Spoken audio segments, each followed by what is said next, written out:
You are welcome to what little we have managed to salvage.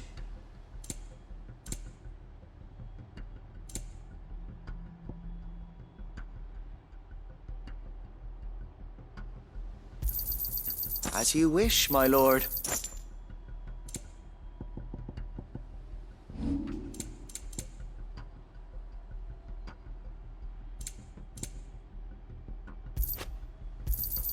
Our thanks, my lord. May it serve the cause well. I'm sure that it will prove useful.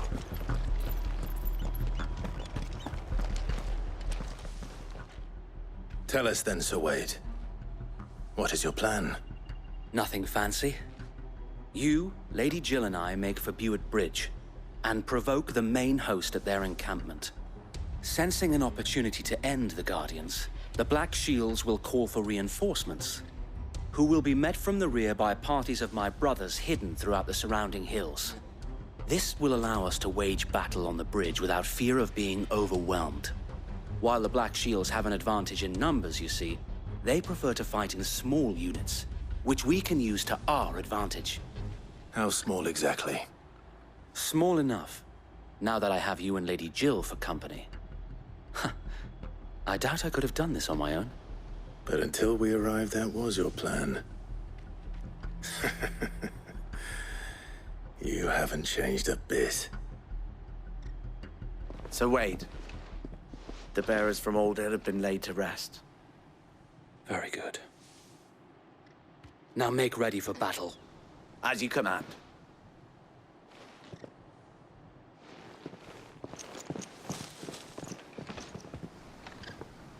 Thank you, Sir Wade. Perhaps now they will find peace. There is but one thing which will grant them peace. Putting an end to the Black Shields. And so we shall.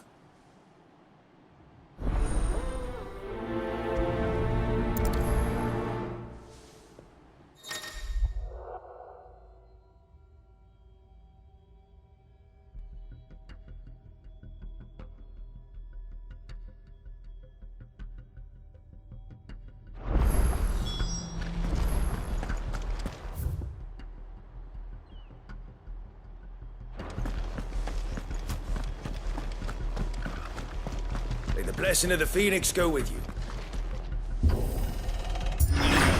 How long have you been pursuing the Black Shields? Since they burned their first village. We tracked down the bastards responsible and fed their corpses to Stillwind. Suffice to say, that got their attention. It's been a game of cat and mouse ever since. Yeah!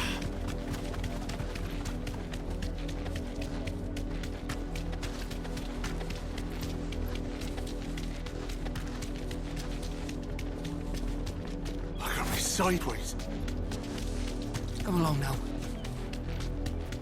The bastards are looking. There they are. On your command, my lord.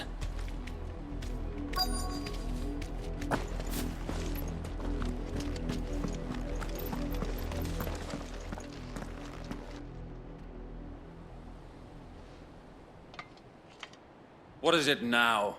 I told you! We bear a message for the Vicereine. From the Guardians of the Flame. Ha! You presume to tell us that a pair of filthy vagabonds, a woman and a dog, could guard aught against the might of the Black Shields? Then come! Die along with your flame! For Azaria! For Azaria! Your petty revolution ends here. On these our swords we swear.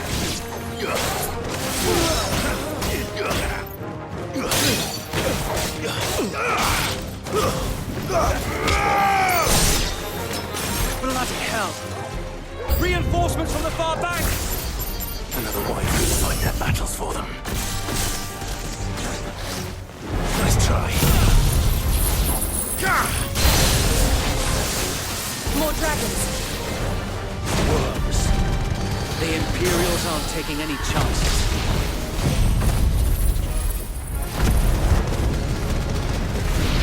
I can't.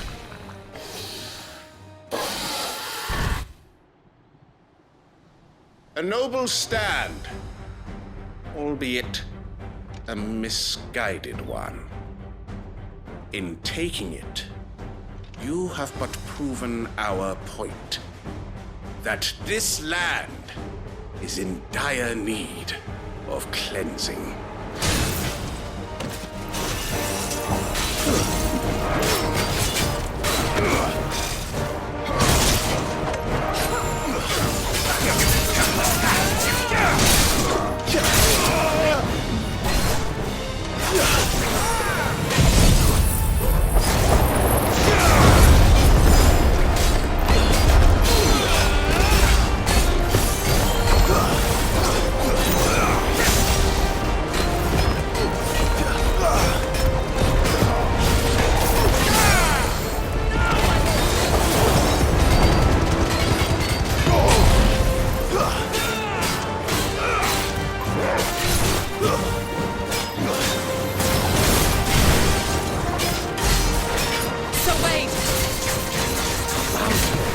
There's no one left to keep them occupied. We need to finish this. You mean finish him?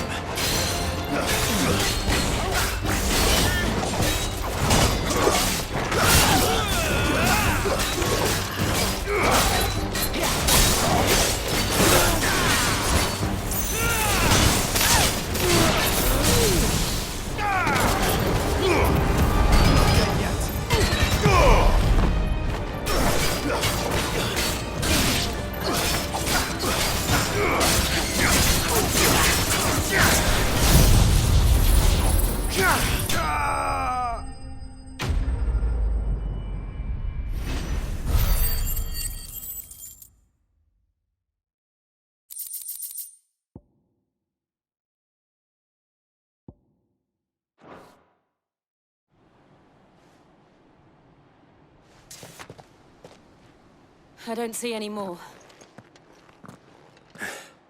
Nor do I. The plan worked. It did. It bloody worked. We sent every last one of the rotten bastards straight to the mud! My, Lord, perhaps this will be enough to stop the Cullings. For the time being, at least. Perhaps. Though I doubt my mother will take this loss well. She'll move swiftly to see her minions' ranks replenished. And then it will all begin again. I often wonder if the nation we once knew is gone for good. Her fields rot. Her people starve. We battled to preserve the flame that was, but for every foe we fell, another springs up in its place. Yet be that as it may, it is still our home, and we must fight for it. As we always have, and always will. For as long as the Firebird's flame burns in our hearts, the Duchy cannot die. And her loyal subjects may dream of a day when the Rosarian standard flies over Rosalith once more. So wait, Think we should fall back to Port Isolde before the garrison sends reinforcements? A sound strategy, my lord.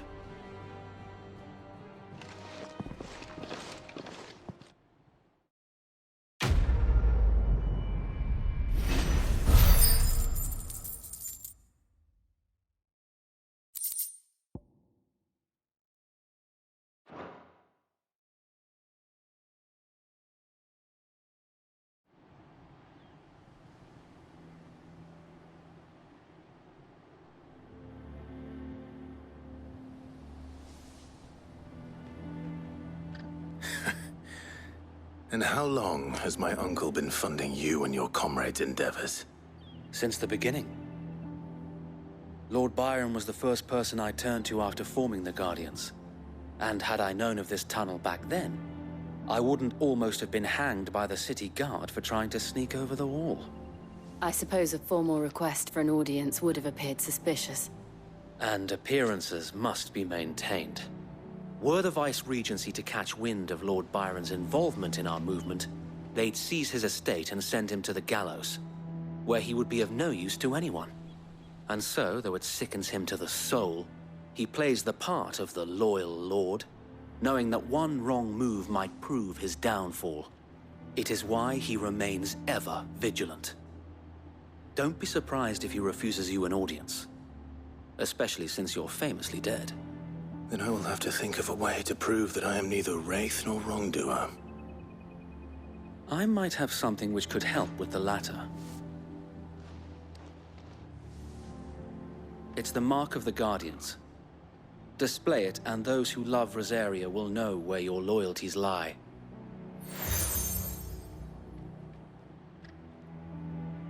I shall wear it with pride. Be sure that you do. I don't want my men attacking you again. Unless you deserve it. If only Sir Tyler could have been here to see you. Or the Lord Commander. Thank you, Sir Wade. If there is ever anything you need. I know. Go on now, my lord.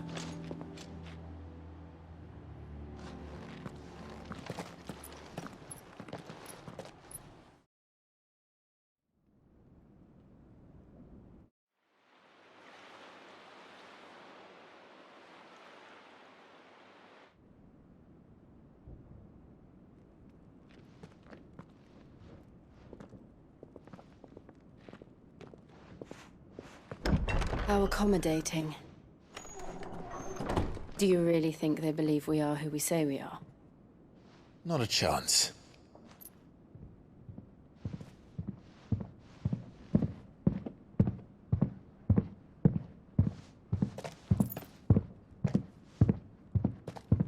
Right, I guess. My uncle believes we're imposters here to rob him.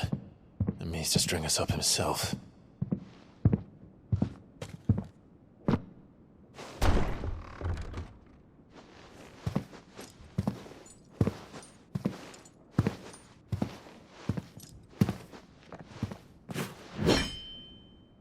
Imagine my surprise when I was told my nephew had come to visit.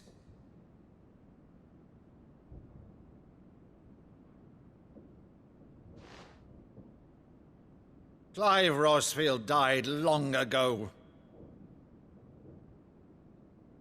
And for uttering his name here, you shall pay with your tongue!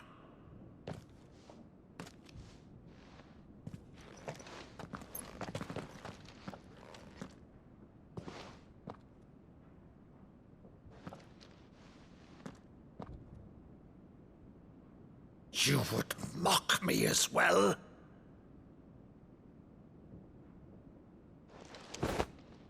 It is I, Sir Crandall of Camelot, loyal servant to her serene holiness, Saint Sybil the Unshod.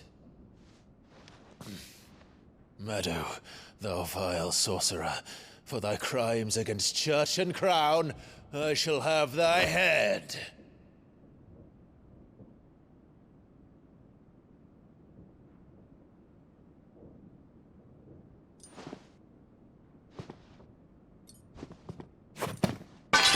Curse thee, infectious flax wench. Even in death, must thou plague me still? Very well. I shall open the gates of hell, that thou might see thy charge once more.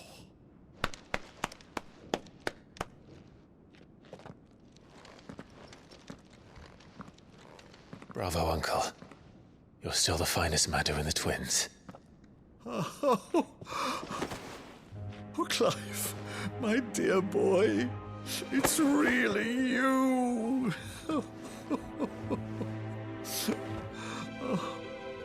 You always were fond of that scene from The Saint in the Sanctuary. Never did let me play Sir Crandall.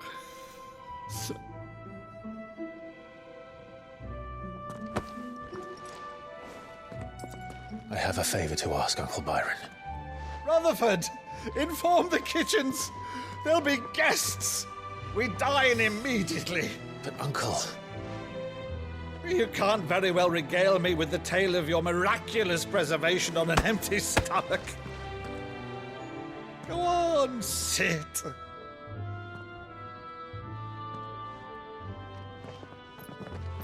See that you use the good plates, Rutherford.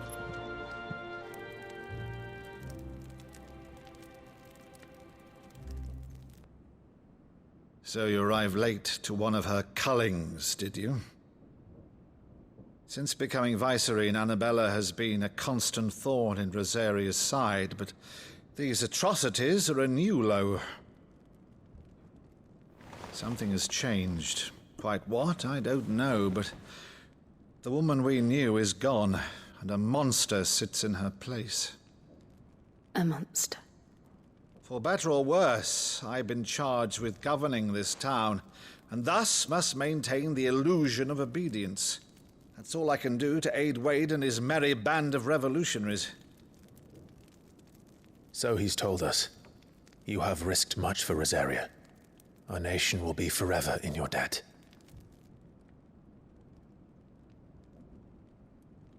It has been 20 years, Clive.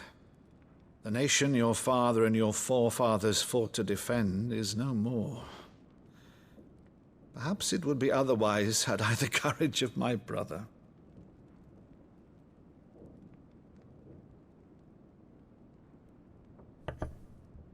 All right, if it's a ship you require, a ship you shall have. I've a galley in port, but recently relieved of her cargo. She can be outfitted for the voyage in a matter of weeks. So you believe us, then? About everything? Believe you? Ha! Only a fool would believe even half of the things you claim. But until tonight, only a fool would have believed my nephew still lived. And besides, I have it on good authority that Clive is telling the truth. Whose authority? By your own, of course. You've always been a terrible liar. Is that true?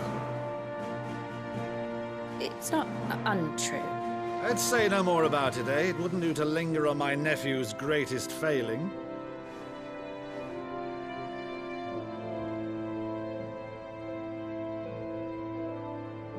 The one thing I cannot believe, though, is all this about you being Sid. You were always such a good boy, but now you're quite the outlaw. Which, if I'm not mistaken, would make me an outlaw's uncle. Right then, who shall we pillage first? Rutherford, fetch me my cutlass. This will be fun.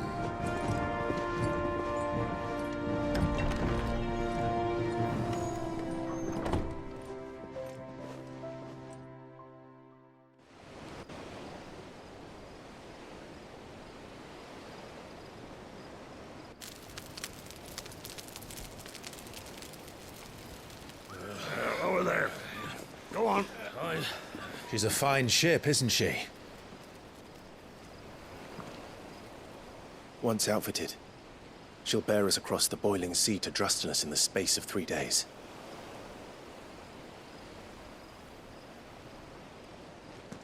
Something on your mind?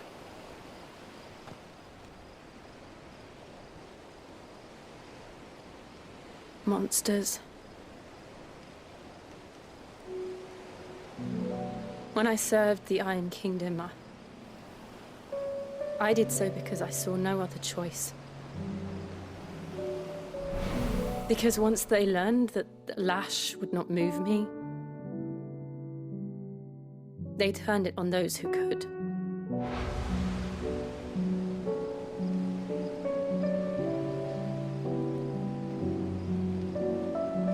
And so I became their puppet.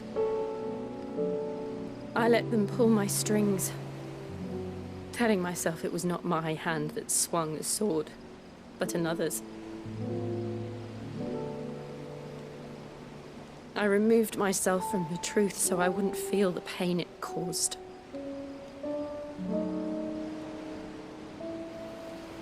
And before I knew it, I no longer felt anything. Anything at all.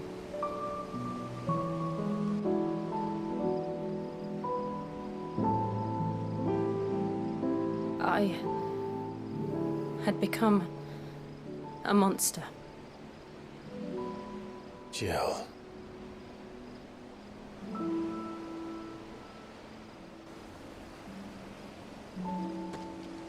I don't want to be a monster, Clive. Do you understand? I want to choose a different path, a better path. To live on my own terms. But before I can do that, I need to come to terms with my past.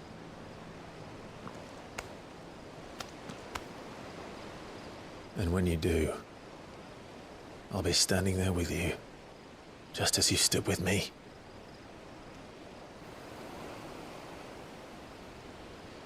Thank you, Clive. I must atone for my sins. Only then, when it's done, will the monster cease to be. Just promise me that you won't die with it.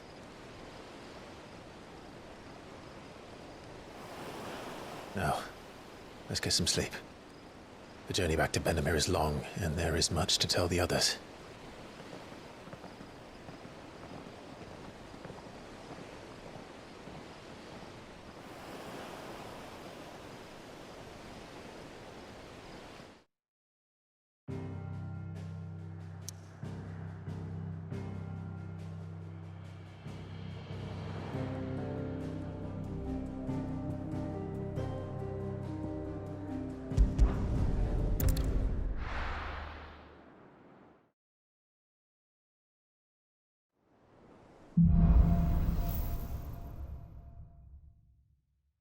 Only the Founder knows what awaits us in the Iron Kingdom. But Vivian could probably make an educated guess.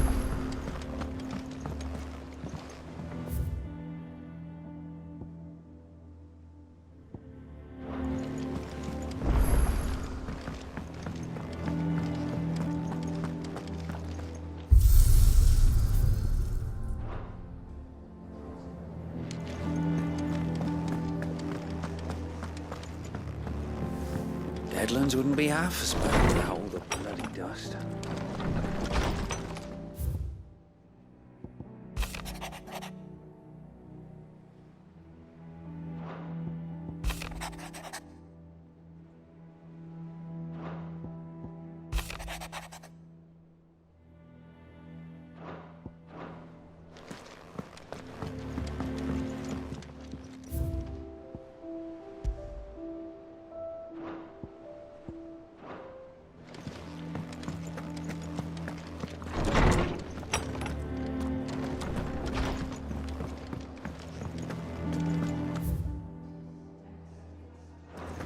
Monster's taken quite a liking to Lady Karen.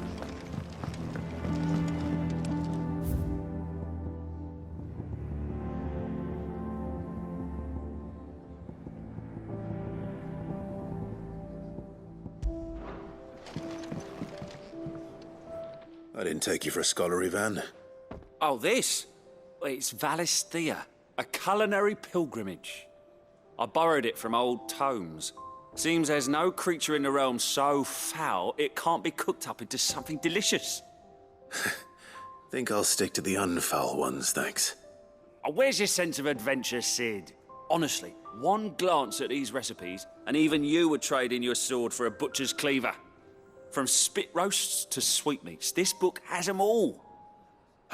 What I wouldn't give to bring these recipes to life. If it's my blessing you're hoping for, then by all means. Well, I'm no hunter, Sid. The first tunnel worm I came across would be the death of me. But you're made of sterner stuff. Would you help me resurrect one of these recipes? Something tells me you won't be taking no for an answer. Fine, I'll help. Fantastic! Thank you. So, Dare I ask what's on the menu? Chance's Stew.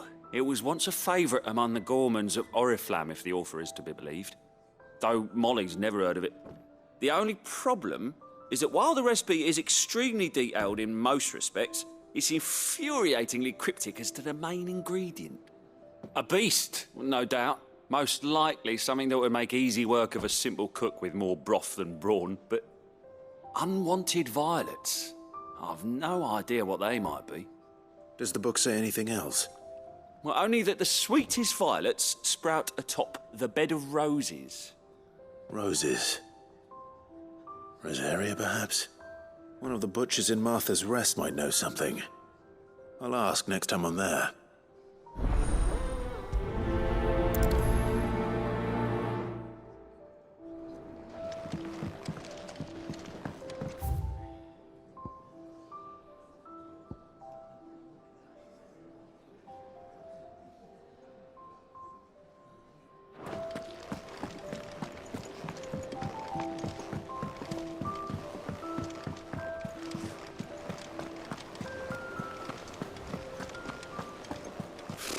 Typical nobles. How did we never There are hear new billets of these being Guardians of posted the Flame? every day. Clive! Oh, am I glad to see you? Is something wrong? It's Blackthorn. He ain't himself. And if I'm honest, he ain't been for a while. That normally it only takes a couple of drinks to perk him back up, but not this time. Something's getting him down. And whatever it is, he ain't telling. It's like he's lost his spark, you know? He's barely got enough fire in his belly to get the ump about stuff. But I'm thinking he might if we both bent his ear, because he respects you, innit? So, what you say? Fine. If you think it will help. I knew you'd understand. But if he doesn't want to talk, we let him be. He'll open up when he's ready. All right. Now, he'll only smell a rat if we both turn up at once. So, I'll go first, and you can meet us at the forge. Wait a bit, then head over when you're ready.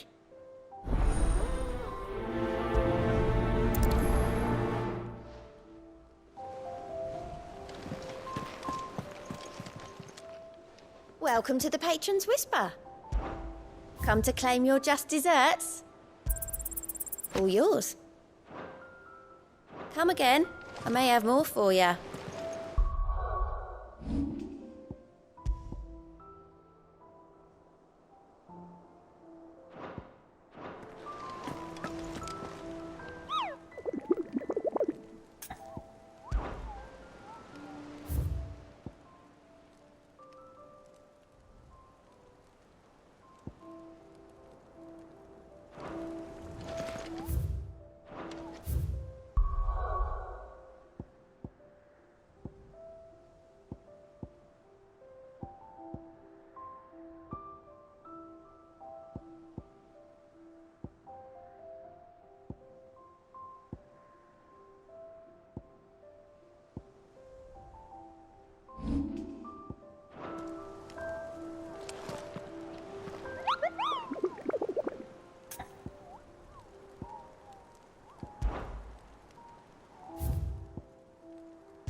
could have sworn we had a few.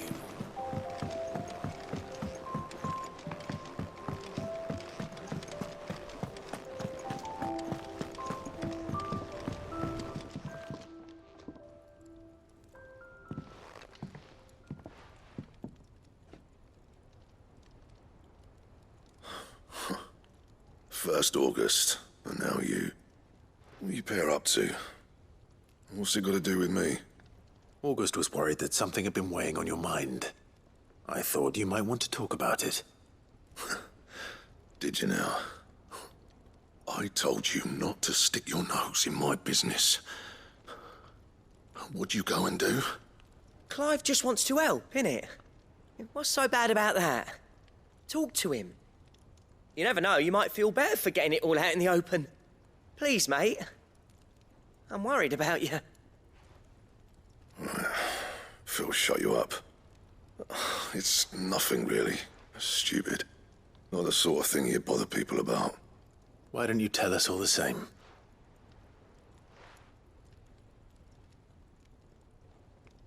Karen and I have an arrangement.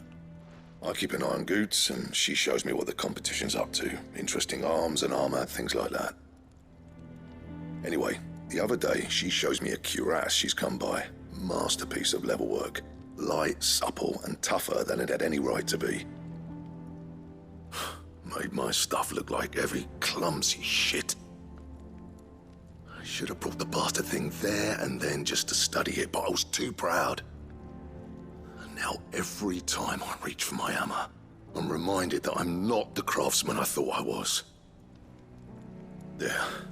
You happy? You got what you came for? Now piss off. All right. We're going.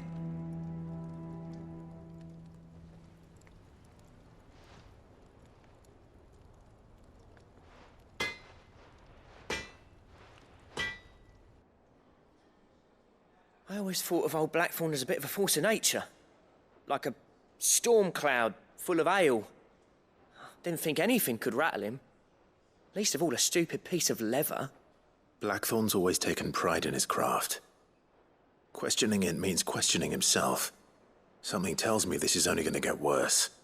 If he has doubts, it will affect his work, which will only add to his problems. We need to nip this in the bud. I couldn't agree more. He said he should have bought that cuirass. Perhaps we should track it down for him. Assuming you're happy to help, that is. Too bloody right I am. Glad to hear it. First things first, then. We need to speak to Karen.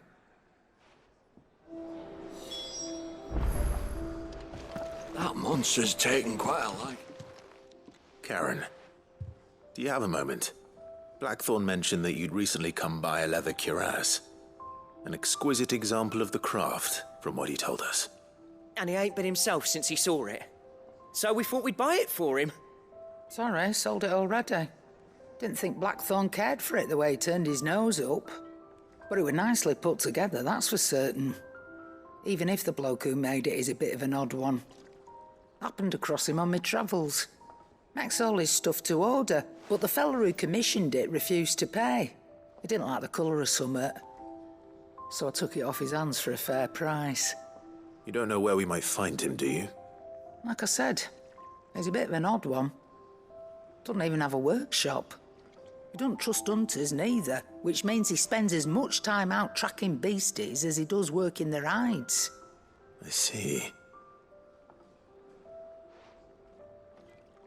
He did tell me something, though.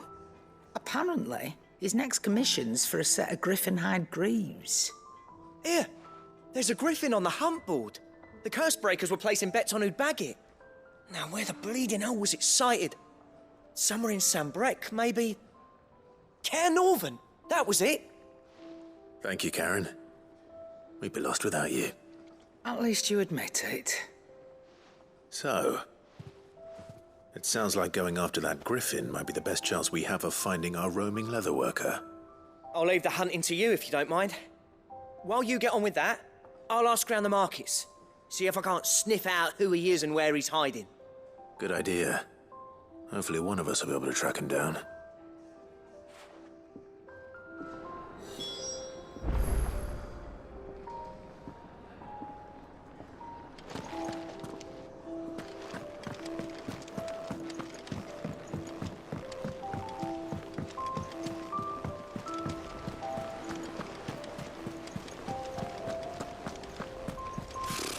Typical nobles.